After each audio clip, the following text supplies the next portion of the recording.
오늘 본문 21절에 너희에게 평강이 있을지어다를 오늘 말씀의 제목으로 삼습니다.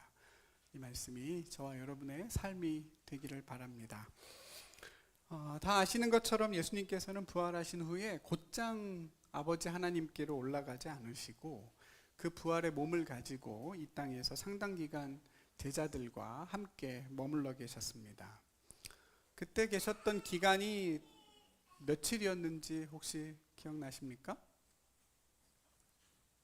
며칠이나 있다 가셨죠? 40일, 그죠? 너무 쉬운 질문을 어렵게 해서 답하기가 어려우시죠? 40일 동안 주님의 살아계심을 나타내 보이시고 제자들에게 하나님 나라의 일을 말씀하고 가셨다. 성경에 이렇게 나옵니다. 십자가 전에도 바쁘게 사역하셨지만 부활하신 후에도 주님은 여전히 분주하게 하나님 나라 복음을 전하고 가르치시며 또 그렇게 마지막 사명을 끝까지 감당하셨습니다. 예수님이 고난당하시고 부활하시기 전까지의 40일을 우리는 사순절로 구별해서 거룩하게 지켰습니다. 그런데 실은 예수님이 부활하신 후의 40일도 그에 못지않게 대단히 중요합니다. 엄밀하게 말하면 예수님 부활 전의 40일 사순절은 예수님께서 직접 만드신 절기는 아니죠. 세례를 받기 전에, 오늘 유아 세례를 받았습니다만 세례를 받기 전에 성도들이 몸과 마음을 경건하게 하는 절기로 40일을 초대교회 성도들이 보내다가 나중에 주후 4세기에 니케아 공의회를 통해서 사순절이라는 절기로 공식적으로 자리 잡게 됐습니다. 하지만 예수님의 부활 후의 사순절은 예수님이 직접 정한 절기, 시간이라고 말할 수 있을 겁니다. 예수님께서 메시아의 사역을 처음 시작하실 때 광야에서 40일 동안 금식하셨던 것처럼 예수님께서는 이 땅의 모든 사역을 마무리하실 때도 동일하게 40일 동안 이 땅에서 하나님의 일들을 감당하셨습니다.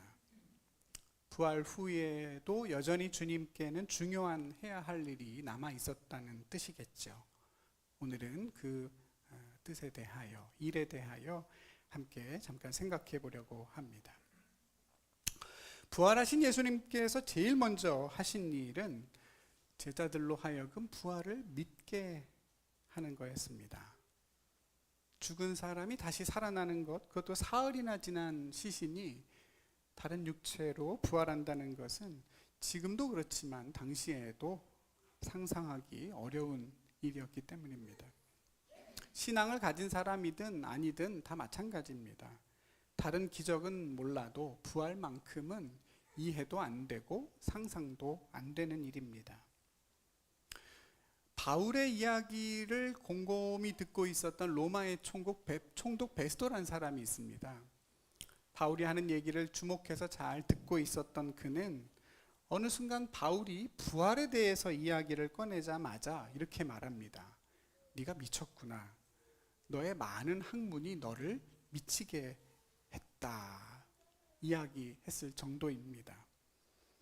이런 거는 유대인들도 마찬가지입니다. 이스라엘 백성들 중에는 사두개인들처럼 아예 부활이라는 것 자체를 믿지 않았던 사람들도 많았고 또 혹 부활이 있더라도 온 세상이 끝날 때 의인 몇 사람만 부활할 거라는 믿음도 지배적이었습니다.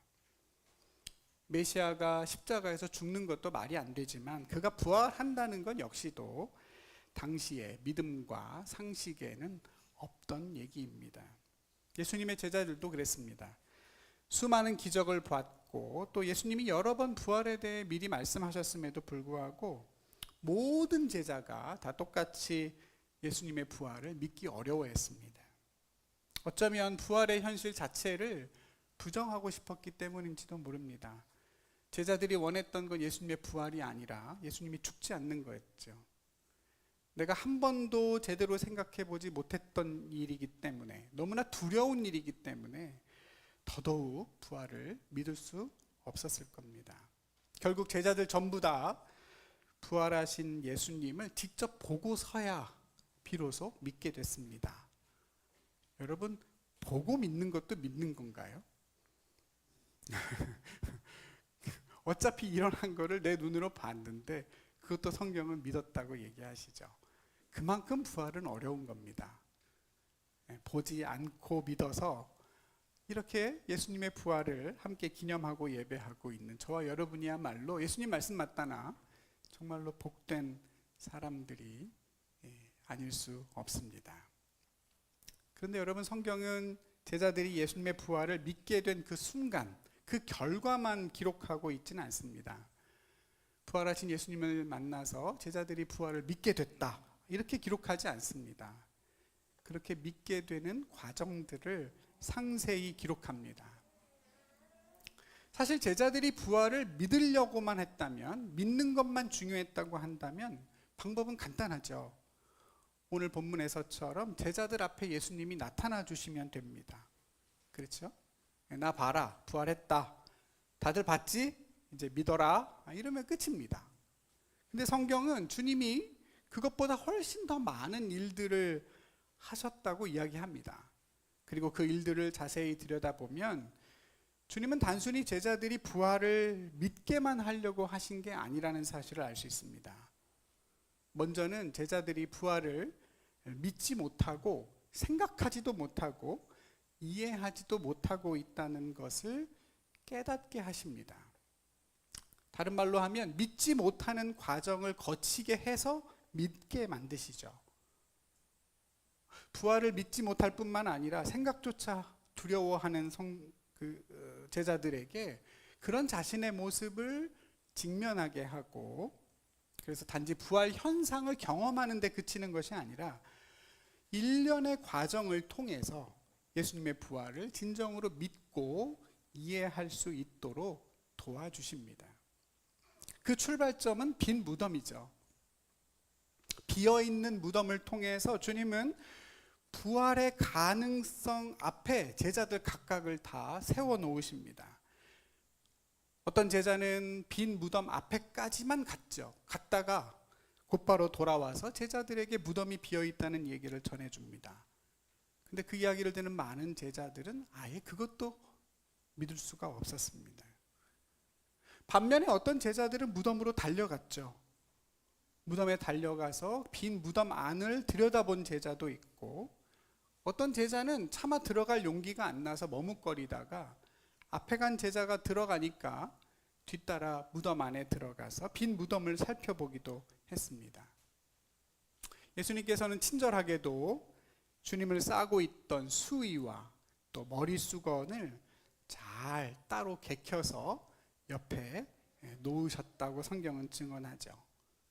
예수님 왜 그렇게 하셨을까요? 그걸 그냥 들고 가실 수도 있는데 왜 둘러쌌던 수의를 다 개어놓고 머리 수건도 따로 개어서 옆에다가 놨을까요?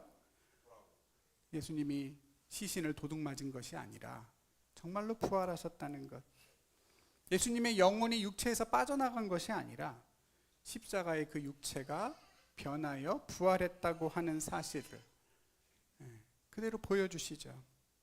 그래서 죽음의 흔적까지도 예수님이 스스로 잘 정돈해서 제자들에게 넌지시 알려주십니다. 부활의 가능성에 대해 한번 생각해 보게 하시고, 이게 도대체 무슨 일이 일어난 거지? 이게 무슨 뜻일까? 고민하게 하셔서 조금씩 믿음에 이르게 하고 계십니다. 부활을 믿는다는 결과는 모두에게 똑같겠지만 그 믿음에 이르는 과정은 다 사람마다 다릅니다. 주님은 최대한 각각의 제자들에게 찾아가셔서 그들에게 맞는 방법으로 부활을 보여주십니다. 누군가에게는 부활하신 예수님의 모습을 보여주시고, 또 누군가에게는 부활한 몸을 만져봐라 말씀하시고, 또 누군가에게는 나를 만지면 안 된다 말씀도 하시죠. 부활을 믿지 못하는 제자들의 마음이 다 제각각이기 때문에 그들의 모습 하나하나에 주님은 주목하셔서 그 사람에게 필요한 도움을 주십니다. 나는 내 예수님의 손바닥과 옆구리에 내 손가락을 넣어보지 않고는 못 믿겠다. 그런 도마의 말을 주님은 어디서 들으셨는지, 그 자리에 계시지 않았던 주님이 어떻게 아셨는지 결국 도마에게 다시 오셔서 직접 보고 만지고 넣어봐라. 그래서 믿음 없는 자가 되지 말고 믿는 자가 되라 하십니다. 아마 도마는 지독한 경험주의자였던 것 같죠? 그런 도마에게는 도마에게 필요한 도마만의 은혜를 허락해 주신 것입니다. 저와 여러분 모두도 마찬가지죠.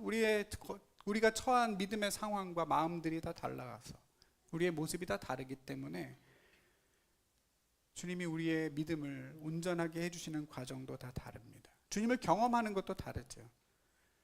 제자들을 일일이 그렇게 만져주시고 세워주셔야 됐기 때문에 40일이나 필요하셨는지도 모릅니다. 한 사람 한 사람 찾아가셔서 보여주시고 말씀하시고 도와주셔서 결국은 믿음에 이르게 하십니다. 그래서 예수님께서는 성령이 우리에게 오시는 게 너희에게도 유익하다고 하시죠. 성도 각자에게 임하신 성령께서 나에게 맞는 나만의 믿음의 과정을 거치게 하십니다. 그러니까 여러분, 하나님 경험, 믿음의 경험은 다 제각각일 수밖에 없습니다.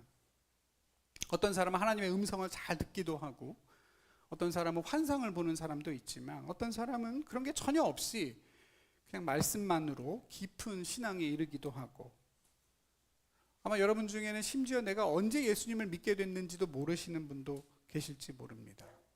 나 언제부터 예수님 믿었지? 언제 예수님을 내가 인격적으로 영접했나? 잘 모르시는 분도 계실 거예요. 그렇지만 그 다른 각각의 과정을 동일한 주님께서 주관하고 계십니다. 인도하고 계세요. 부활하신 예수님을 경험하고 그 예수님을 더 온전히 신뢰할 수 있도록 지금도 주님께서는 저와 여러분 각각과 함께하고 계시고 우리를 위하여 일하고 계십니다. 여러분 믿으십니까? 믿음은 계속 자라가는 것입니다. 그렇기 때문에 과정이라는 게 있고 그 과정도 믿음의 성장된 결과만큼 중요합니다. 믿음은 온오프 스위치가 달린 전등이 아닙니다. 여러분, 전등 중에는 온오프의 기능만 있는 것이 아니고 점점 밝아지는 디밍 조명이라 그러던데요. 그런 조명도 있는 것처럼 믿음도 그렇습니다. 저희 징검다리에도 그 디밍 조명이 하나 있어요. 은은하게 켤 수 있어서 기도할 때 참 좋습니다. 우리 신앙도 그렇습니다. 믿느냐 안 믿느냐, 믿음과 불신 둘만 딱 있는 것이 아니고 그 과정이 있어서 그 모든 과정들 하나하나가 중요합니다. 건너뛴다고 좋은 게 아니에요, 여러분. 그 과정 속에서 누리는 하나님을 잘 경험해야 됩니다. 여러분, 도마가 다른 제자들 다 믿으니까 그래 나도 믿는다, 그냥 믿지 뭐 이랬으면 도마는 더 큰 의심에 빠졌을 겁니다. 여러 의심의 과정을 거쳤기 때문에 믿음의 내용이 더 단단해지고 여러 가지 믿음의 내용들이 보태지는 것이죠. 그리고 결국은 나만을 향한 하나님의 부르심을 발견하는 데 이르게 됩니다. 건너뛰지 않고 천천히 조금씩 꾸준히 나아가는 것, 나를 온전한 믿음에 이르게 하실 하나님을 신뢰하면서 지금 내 믿음 안에서 계속 자라가려고 하는 노력이 우리에게 너무나 중요한 문제입니다. 제일 늦게 예수님의 부활을 고백했던, 믿었던 도마가 가장 위대한 고백을 하지 않습니까? 오늘 보면 바로 다음 단락입니다만 부활하신 예수님의 몸에 손을 넣어본 그가 예수님에게 뭐라고 고백하냐면 당신은 나의 주님이시며 나의 하나님이십니다 이야기합니다. 예수님을 향하여 하나님이라고 고백한 유일한 사람입니다. 의심의 깊이가 깊었기 때문에 믿음도 깊은 것이죠. 먼저 된 자가 나중되고 나중된 자가 먼저 됩니다. 누구나 자기만의 믿음의 과정이 있고 그 과정에 충실해야 합니다. 그러고 보면 믿음도 인생과 비슷해요, 여러분. 누구에게나 적용되는 인생의 길이 있는 것이 아니고 다 제각각의 인생의 길이 있듯이 믿음도 마찬가지입니다. 저마다의 믿음이 있고 저마다의 과정이 있고 또 저마다의 부르심이 다 따로 있습니다. 부활하신 예수님께서 베드로에게 너 나 사랑하느냐? 3번 물으셨을 때 첫 번째 질문과 나머지 2번째 질문이 조금 달랐다는 것을 여러분 기억하실 겁니다. 처음에는 이렇게 물으셨습니다. 내가 이 사람들보다 더 나를 사랑하느냐? 왜 이렇게 부르셨을까요?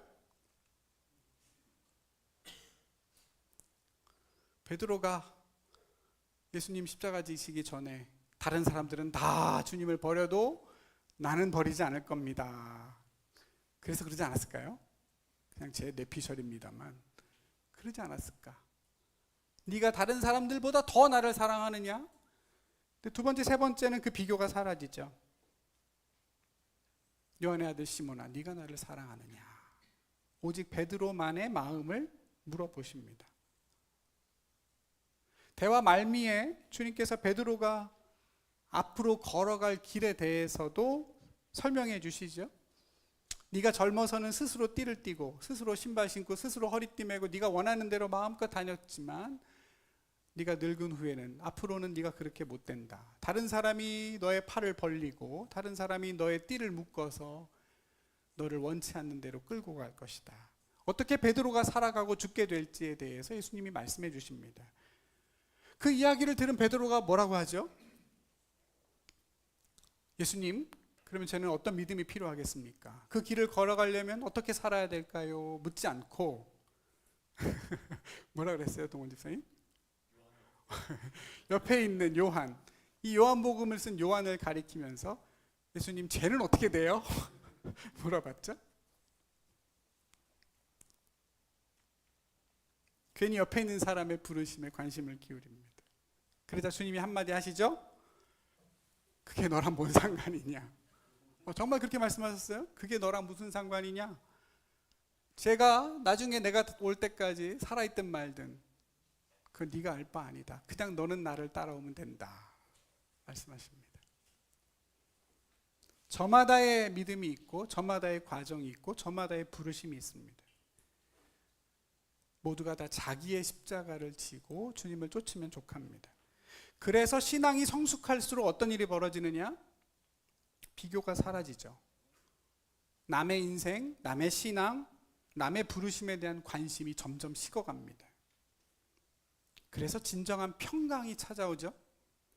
내 삶을 향한 하나님의 고유하고 완전한 뜻이 있다는 것을 믿기 때문에, 그리고 그 뜻을 이루기 위해 주님이 지금도 나와 함께 하신다는 사실을 신뢰하기 때문에 우리는 진정한 쉼에 이르게 됩니다. 사랑하는 여러분, 그 평강에 이르시기를 축복합니다. 여러분만의 신앙의 길과 부르심을 잘 찾고 주님 주시는 그 평강을 누리면서 우리 각자에게 주신 그 부르심의 길을 끝까지 완주하는 저와 여러분의 복된 삶이 되기를 간절히 소망합니다. 제자들이 어떤 믿음으로 완성되어져 가는지 그 과정을 조금만 더 이야기해 보면, 그 믿음의 과정은 부활에 대한 이해, 부활의 몸에 대한 이해와 아주 밀접하게 연결되어 있습니다. 예수님의 부활에 대한 경험이 쌓여갈수록 당연한 얘기지만 부활의 몸에 대한 이해가 온전해져 갑니다. 부활하신 예수님의 얼굴이 뭔가 달라졌다는 것을 제자들이 다 경험하게 되죠. 다들 예수님을 한 번에 못 알아봅니다. 얼굴이 뭔가 달라지셨어요.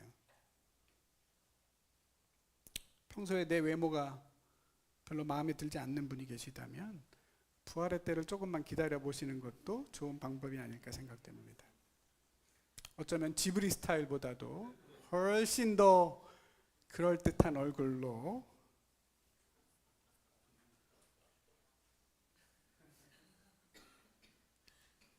오늘 주님은 공간에 제약이 없죠. 문들을 다 닫아 걸었지만 제자들 앞에 갑자기 나타나십니다. 그런데 그런 육체가 먹고 마시죠. 맛있게 먹을 걸 드셨습니다. 포도주도 드시고 고기도 드시고 생선도 드셨죠. 육체기는 한데 전혀 다른 몸이었습니다. 부활하면 나는 뭔 재미로 사나 염려하실 필요가 없어요. 귀신처럼 영원히 돌아다니는 게 아닙니다. 먹고 마시며 느끼고 냄새 맡고 만지고 부대끼고 진정한 몸의 부활이라는 사실을 우리는 곧 경험하게 될 겁니다. 예수님의 이런 부활을 성경은 첫 열매라고 했습니다. 첫 열매라는 건 무슨 뜻이겠습니까? 예수님에게만 일어나는 일이 아니라 우리에게도 동일하게 일어나는 일이라는 뜻입니다. 사과나무에 첫 열매가 열렸습니다. 처음 열린 사과만 사과이고 두 번째부터 나는 건 아닌가요? 다 사과죠? 처음 딱 열린 사과가 제일 비싸고 제일 고급집니까? 그렇지 않습니다. 제가 챗 GPT에게 물어보니 언제 나는 것과 상관없이 여러 가지 조건에 따라 다릅니다. 답을 해주더라고요. 굳이 처음 열매가 좋은 것도 아니고 나중 열매가 나은 것도 아닙니다. 둘 다 사과입니다. 답을 해줍니다. 첫 열매가 맺혔다는 사실은 그 뒤로도 계속해서 열매가 열린다는 뜻이고, 그 뒤에 나오는 모든 열매가 다 첫 열매와 똑같은 본질과 가치를 가진다는 뜻입니다.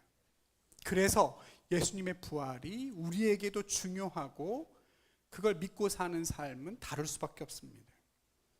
주님의 부활이 나의 부활이기 때문에 그 부활을 믿는 사람에게로 그 부활의 미래가 현실로 침투해 들어옵니다. 다른 삶을 살게 하죠. 예수님의 부활로 인해서 죽음은 잠이 됐습니다. 죽은 야이로의 딸을 살리러 갈 때, 나사로를 살리러 갈 때 예수님은 제자들에게 우리 친구가 잠들었다, 우리 깨우러 가자 그랬습니다. 근데 이제는 정말로 죽음이 잠이 되는 사건이 벌어졌고 죽음의 의미가 바뀌었으니 당연히 삶도 바뀌는 겁니다. 우리 중에 그 누가 밤에 잘 때 두려워합니까? 하루 종일 수고하고 밤에 잠에 들면서 이제 자고 나면 모든 게 끝이니 허무하다, 의미 없다, 두렵다, 이런 사람 없죠? 오늘 수고했으니 내일은 결실을 거두리라. 오늘 너무너무 힘들었지만 조금만 버티면 5월 연휴가 오리라. 쉴 때도 오리라. 믿고 소망으로 잠에 들지 않습니까? 부활에 대한 믿음이 있는 사람이 죽음에 대한 개념이 다른 세상과 똑같은 삶을 살 수가 없는 것입니다. 저와 여러분이 성경을 통해서 부활에 대해 더 정확히 온전히 이해해야 하는 이유가 여기 있습니다.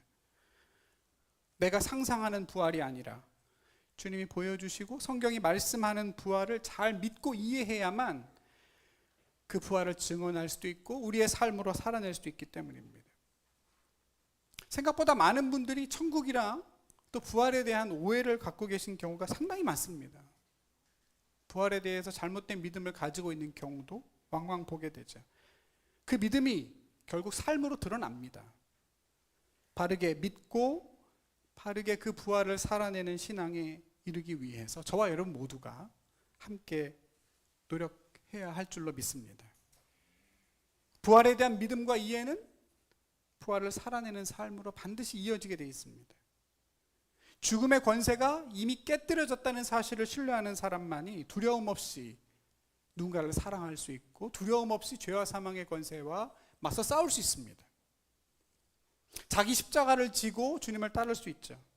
비록 고난과 어려움의 현실은 그대로 남아있지만 그 현실이 하나님의 사랑에서 내가 끊어졌다는 사실이 아니라는 것을 주님이 증언해 주셨기 때문입니다. 엘리 엘리 라마 사박다니, 어찌하여 아버지께서 나를 버리실 수 있습니까? 그 절망적인 상황에 빠졌던 주님이 결국 그게 끝이 아니라는 사실을 몸소 증언해 보여주셨죠. 부활은 우리 앞에 놓여있는 죽음의 현실과 고난의 현실을 무시하거나 폄하하지 않습니다. 그것들은 여전히 우리가 견뎌내야 할 삶의 현실로 놓여있고 우리의 끊임없이 고통과 좌절을 안겨줍니다. 그러나 그럼에도 불구하고 그 상황이 우리에게 절망의 이유가 되지 않는 이유는 그 모든 절망적인 순간의 끝에는 언제나 놀라운 하나님의 반전과 하나님의 새로운 시작이 담겨 있다는 사실을 주님의 부활이 우리에게 증언해 주기 때문입니다. 세상에서 너희가 환난을 당하나 담대하라, 내가 세상을 이겼다, 주님 말씀하시죠. 세상에서 환난을 안 당한다도 아니고 세상에서 환난을 당하는데 괜찮을 거다도 아닙니다. 환난을 당하나 담대해라, 이겼다, 견뎠다도 아니죠. 여러분, 주님은 그 사망의 권세와 싸워서 이겼다고 말씀하셔요.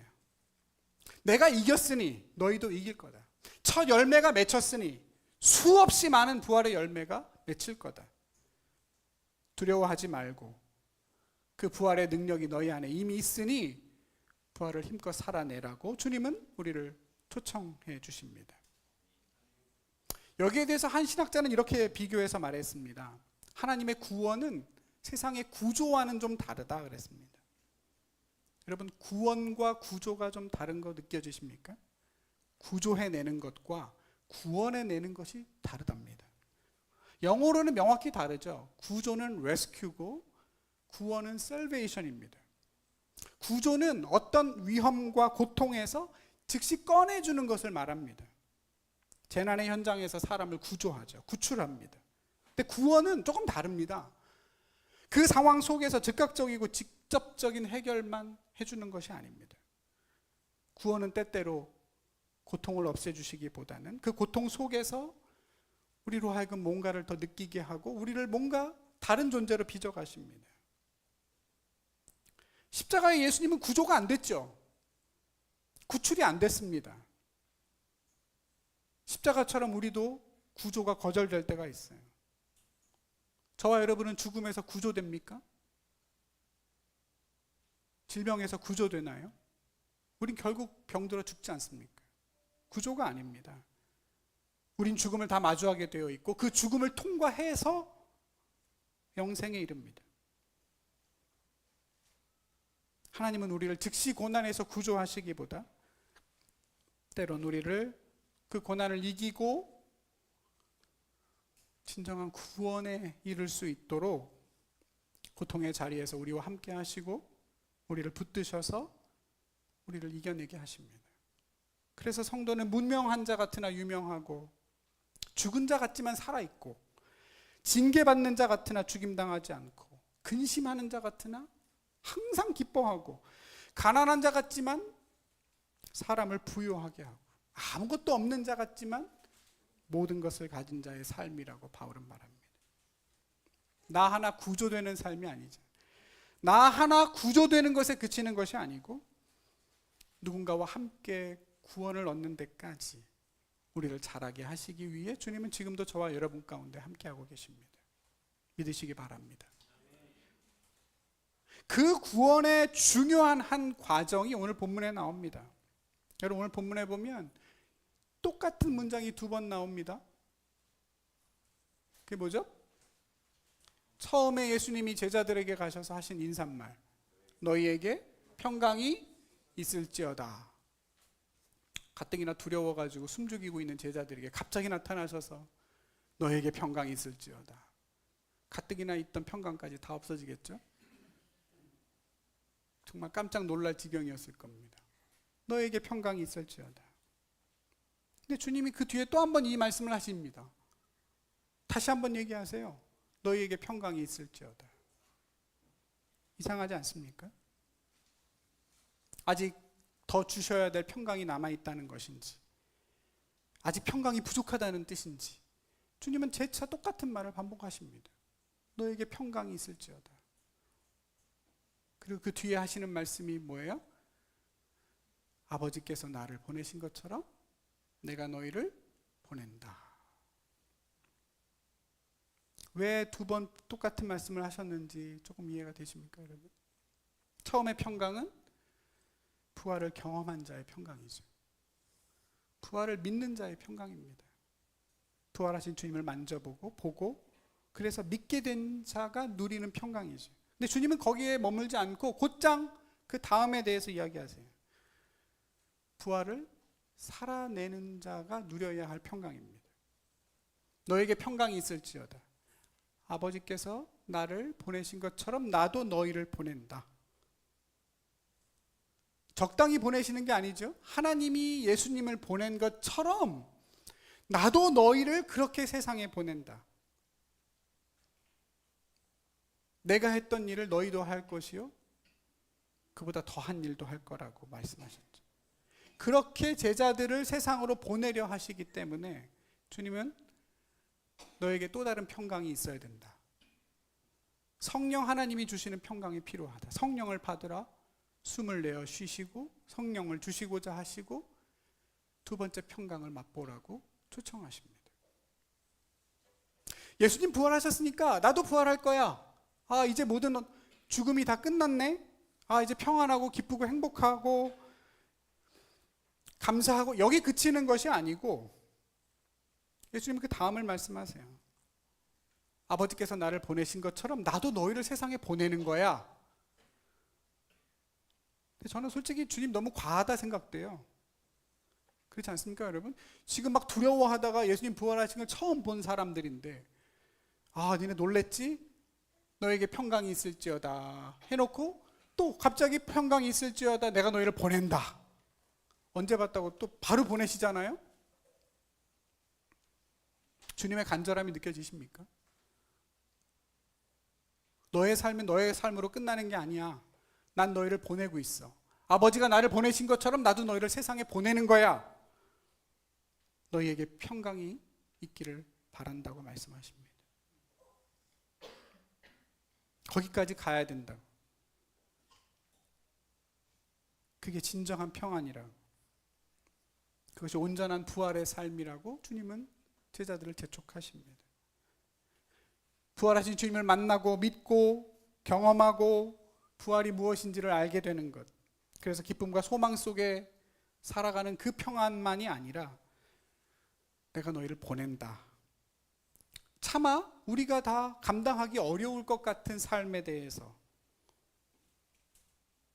주님은 우리에게 말씀하시고 주님이 보냄받아 오셨을 때 간직했던 그 아버지의 평강을 우리도 같이 누리기를 원하고 계십니다. 사랑하는 우리 성도 여러분, 보지도 않고 믿어지는 주님의 부활을 우리가 함께 기념하면서 여러분, 저와 여러분은 어떤 평강을 누리고 있습니까? 그래요. 정말 예수님 부활하셨고 나도 예수님처럼 부활할 거야. 이 세상의 모든 수고가 다 끝나는 날까지 주님 언제나 함께 하실 거야. 그 주님의 평강을 누리며 살아야지. 그런데 어쩝니까, 여러분? 주님이 또 한 번 평화의 인사를 여러분에게 건네고 계십니다. 너에게 평강이 있을지어다. 아버지께서 나를 보내신 것처럼 나도 너희를 세상에 보낸다. 단단히 걸어 잠근 삶의 문들을 이제는 다 활짝 열고 세상으로 가라. 예루살렘에 머물지 말고 너희 각자의 보냄받은 자리로 가라. 가서 죽음이 잠이 됐다고 말해라. 새 몸이 예비되었다고 말해라. 그 몸이 살아갈 새 하늘과 새 땅도 오고 있다고 말해라. 두려워하지 말고 염려하지 말고 힘껏 보냄받은 자의 삶을 살아내라. 너의 목숨을 얻고자 하면 잃을 것이요 목숨을 잃으면 구원하리라. 자기 십자가를 지고 나를 따라와라. 그러면 너희 마음이 쉼을 얻으리니 내 멍에는 쉽고 내 짐은 가볍다. 거기까지 같이 가자. 구조된 데 머물지 말고 함께 구원 얻는 길을 향하여 걸어가자. 부활하신 주님이 우리를 부르고 계십니다. 사랑하는 우리 성도 여러분, 우리의 믿음이, 우리의 평안이 거기까지 이르게 되기를 간절히 바랍니다. 단번에 되지 않을지라도 그 과정 하나하나를 주님께 묻고 들으며 그 속에서 발견되어지는 부활의 신비를 깨달아가며 그렇게 주님의 평강 가운데 보냄받은 자의 삶을 다 살아내시기를 간절히 소망합니다. 주님이 누린 평안을 우리도 누리기를 바라고, 그래서 오늘 부름과 기원의 기도에서 했던 것처럼 살아도 주를 위해 살고 죽어도 주를 위해 죽는 그 영생의 삶을 이 땅에서 우리 모두가 함께 누리며 살아가기를 주님의 이름으로 간절히 축복합니다. 기도하겠습니다.